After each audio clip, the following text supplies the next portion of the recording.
जी भी हमारे साथ हैं, आलोक पांडे जी भी हैं। जी ठीक है, आलोक पांडे जी हमारे साथ जुड़े हुए, राजनीतिक विश्लेषक के तौर पर जुड़े, तो उनसे थोड़ा विश्लेषणात्मक जो है अब थोड़ी बातचीत हो जाए। आलोक जी, क्या वाकई में मतलब ऐसा लग रहा है कि एक बार फिर से हम उस पुराने युग में जा रहे हैं जब या कह लें कि जब बीजेपी सत्ता में पहली बार आई थी, राम मंदिर का आंदोलन करने के बाद जब अटल आडवाणी का युग आया था, क्या फिर से हम उसी ओर जा रहे हैं? क्या 80-20 तो यही इशारा कर रहा है? मतलब ये जातिगत जनगणना का आंकड़ा क्या आ गया बिहार से? मतलब बीजेपी एक बार फिर से 80-20 वाले में जाएगी, या वो उनको जो 20 है उसको भी वो अपने साथ सनातन में ही शामिल करती है? क्योंकि मोहन भागवत तो खैर वो भी मानते हैं कि भाई सभी सनातन है, पूजा करने की पद्धति भले अलग हो, जो शुरू से है वो हमारे साथ है। पंकज जी, सर्वे रिपोर्ट बहुत सारी आई, उसमें मुस्लिम समाज के लोगों से पूछा गया कि आप सबको प्रधानमंत्री कैंडिडेट मानते हैं। मैट्रिक्स सर्वे रिपोर्ट है, उसमें राहुल गांधी भी करीब 56 से 60% लोग मुस्लिम राहुल गांधी को एज ए प्राइम मिनिस्टर पसंद कर रहे हैं। तो कांग्रेस उस मामले में कम से कम सफल हो रही है कि वो मुसलमानों का एक मत जो पिछले 1-1.5 साल से प्रयास कर रही थी कि मुस्लिम परस्ती की राजनीति की जाए, जिससे कि मुसलमान उनको अपना नेता मानने लगे, तो कांग्रेस इस मामले में सफल रही।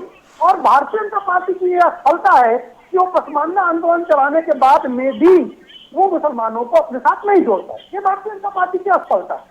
अब क्योंकि भारतीय जनता पार्टी को यह लग रहा है कि अगर हम मुसलमानों को पसमानदा आंदोलन चलाने के बाद में भी नहीं जोड़ पा रहे हैं और कहीं हमारे अंदर मुस्लिम परस्ती का टैग लग गया, तो ना हिंदू वोट मिलेगा ना मुसलमान वोट मिलेगा। दूसरी बात, पिछले 8-9 सालों से विपक्ष जितने भी वार चला रहा है वो बीजेपी पर असर नहीं करेगी, लेकिन जो जातीय सर्वेक्षण का बिहार से एक वार आया, ये वार सफल होगा असफल होगा तो चुनाव की बात पता चलेगा। लेकिन इस वार ने बीजेपी के अंदर की मतैक्यता को भी खत्म कर दिया। अभी तक जितने मुद्दे आते थे भारतीय जनता पार्टी मतैक्य होती, लेकिन इसमें आप देखोगे कि भारतीय जनता पार्टी के अंदर के नेता जो उत्तर प्रदेश में डिप्टी सीएम हैं, वो भी जातीय जनगणना के पक्ष में आ गए हैं। उन्होंने बयान दिया है, हालांकि मुख्यमंत्री ने मना कर दिया, लेकिन उन्होंने मोदी जी ने कहा कि मैं तो मैं जातीय जनगणना का समर्थक हूँ। तो एक ऐसा मुद्दा जरूर आया विपक्ष के द्वारा जो जातीय सर्वेक्षण का है, जो भारतीय जनता पार्टी को थोड़ा अवैध कर रहा है। तो अब भारतीय जनता पार्टी जो मंडल और कमंडल की राजनीति कर रही थी, उसमें बराबर की भूमिका थी और कमंडल को कमजोर करके कमंडल को कमजोर करके मंडल को बढ़ा रही थी। उसको लगा कि अब जो जातीय सर्वेक्षण है इसकी काट ये हो सकती है कि अब हम कमंडल को भी स्ट्रॉन्ग करें और मंडल को भी स्ट्रॉन्ग करें। तो आप देखो कि जनवरी में पूरे भारत में आपको यात्राएं दिखाई देंगी। तो जो जातीय सर्वेक्षण का एक तूफान अभी हमें दिखाई दे रहा है, जो चर्चा हमें दिखाई दे रही है, उसके ऊपर भारतीय जनता पार्टी धार्मिक आवरण को लेकर के आएगी और इस जातीय आंच को कम करने की कोशिश करेगी। ठीक है, अब आलोक वत्स जी के पास कहा कि शुरुआत हो रही थी एक तरह की चीजों की, जो मंडल कमीशन के तौर पर फिर बाद में आया 1990 में, फिर जाके लागू हुआ, फिर बवाल भी खूब हुआ था। क्या उसी बवाल के आप देख रहे एक बार फिर से जातिगत जनगणना की मांग को जिस तरीके से रखा जा रहा है, और अगर ये होना भी चाहिए, ऐसा भी नहीं है, तो क्या फिर से आप चाह रहे हैं कि मतलब देख रहे हैं आप उसी तरीके से कि जो हमने देखा वो फिर से एक बार होने वाला है? नहीं पंकज जी, अब उस तरह का जो जातीय विद्वेष विपक्ष फैलाना चाहता है भारत में, मीठी मीठी बातों साजिश करे, वो असर नहीं दिखाई। इसी में एक सवाल ये भी कि मतलब फिर कैसे किसी को उसका हक मिले? बता दीजिए पांडे जी। अब जब आप बोल रहे थे हम कुछ नहीं बोले ना, आपने नाना कहते मेरे को व्यक्तिगत आरोप लगाए। अच्छा ठीक है त्रिपाठी, सुनिए ना त्रिपाठी जी, अभी डॉक्टर आलोक पांडे जी की बारी है। अच्छा ठीक है, आलोक वत्स जी जवाब देंगे आपका, आलोक वत्स जी जवाब देंगे, फिर उनके पास पहुंचूंगा मैं। अरे सर उनके पास पहुंचूंगा ना फिर से। सर वो अपने हिसाब से देंगे ना जवाब, वो आपकी पार्टी के नहीं है, वो उनकी पार्टी के नहीं, वो तीसरे पक्ष की पार्टी के भी नहीं है। संदीप जी, वो ना बीजेपी के हैं, ना सपा के, ना कांग्रेस के, तो फिर आप जैसे आप अपने वर्ड उनके मुंह में कैसे डाल सकते हैं ना? वो तो अपने हिसाब से बोलेंगे ना, जो महसूस किया, जो देखा, जो उनको लग रहा है। अच्छा ठीक है, डॉक्टर आलोक पांडे जी चलो। अच्छा सर, संदीप सर प्लीज बीच में न बोले, एक प्रार्थना है राजनीतिक अब मैं तो कह रहा हूँ, बिहार के सर्वेक्षण को उदाहरण लेते हैं। इन्होंने हिंदुओं के सारे डिवीजन बता दिए, मुसलमानों के डिवीजन बताए इन्होंने,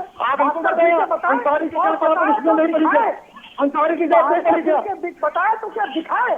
और मैं बताता हूँ, अगर हम ब्राह्मण क्षत्रिय वैश्य शूद्र हैं तो शिया सुन्नी अहमदिया बरेलवी गद्दी कहाँ है बिहार में? बिहार के मुस्लिमों का ओबीसी आपने शामिल किया, लेकिन जनरल को जनरल में क्यों शामिल नहीं किया आपने? ये विद्वेष है। मैंने आपको आपके प्रश्न का उत्तर दे दिया।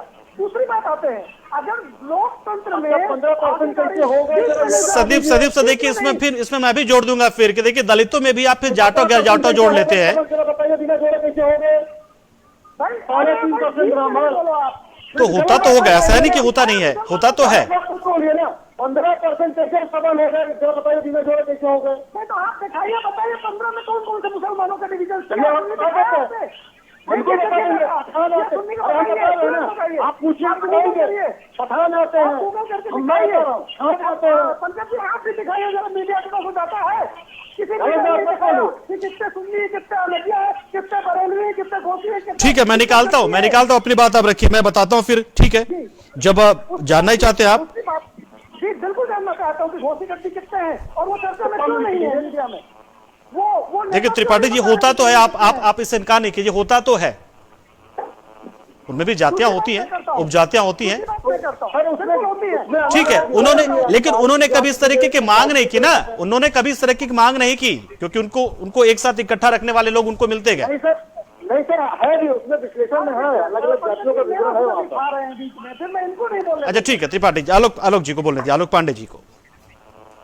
अब आते दूसरी बात, हमारे कांग्रेस के भाई ने कहा कि उनके शासनकाल में 4,000 रुपए मिलते थे और बहुत बढ़िया था व्यवस्था। अरे ये भाजपा जवाब दे दी, विश्लेषण कर लीजिए महाराज। सुन तो लो यार मेरे प्रभु, आपका प्रवक्ता होगा, कह रहा हूँ, आपका प्रवक्ता हो, अरे त्रिपाठी सर, ऐसा थोड़ी होता है, मतलब उनकी कुछ बातें उधर हो गई तो भाजपा प्रवक्ता लगने लगे, वो आपके तब कुछ बोल देंगे तो आलोक जी फिर आलोक वत्स जी बोल पड़ेंगे कि आप कांग्रेस के प्रवक्ता हो गए, बेचारे क्या करें?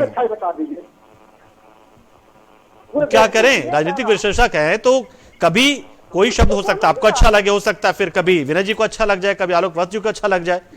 सर के साथ में कई डिबेट, बहुत सारी डिबेट होंगी। नहीं तो आपके प्रवक्ता बन जाए, वो आपके प्रवक्ता भी तो नहीं बनेंगे ना, वो उनकी मर्जी, वो हो सकता है बन जाए उधर से। अरे सर, वो उनकी मर्जी ना, राजनीतिक विश्लेषक हैं, जिस हिसाब से विश्लेषण कर रहे हैं, आप काटिएगा ना उनकी बातों को, काटिएगा। हम मेंटली प्रिपेयर्ड है कि 2-4 विश्लेषक प्रवक्ता मिलेंगे, उसको झेलना। अच्छा, नाराज हो गए थे जी, पूछेगा उनसे कितना नाराज हुए थे, हमने कुछ कह दिया था तो वो उनसे नाराज हो गए थे, हमारा तो सब नाराज जी से, क्योंकि डिस्कनेक्ट हो गए थे। तो मैं चाहूंगा एक बार संक्षेप में 30 सेकंड में, 1 मिनट के अंदर में अपनी बातों को रखें यहाँ पर। मतलब क्या देख पा रहे हैं आप यूपी में क्या होने जा रहा है आलोक पांडे जी? मतलब 80-20, 85-15, या मतलब कुल मिला के जनता इतनी जागरूक है कि, और इतने मतदाता हमारे जो है इतने समझदार हैं यूपी के कि वो इन परसेंटेज में आने वाले नहीं है, जिसको जिताना होगा वो अपना आप तय कर चुके होंगे? नहीं, मुझे लगता है 80-20 होगा, बस मुस्लिम महिलाएं कुछ बीजेपी के पास जाएंगी तो 83-17 हो जाएगा। अरे राम राम राम। चलिए ठीक है, तो वक्त की कमी है जी। ठीक है, आप तमाम लोगों का बहुत बहुत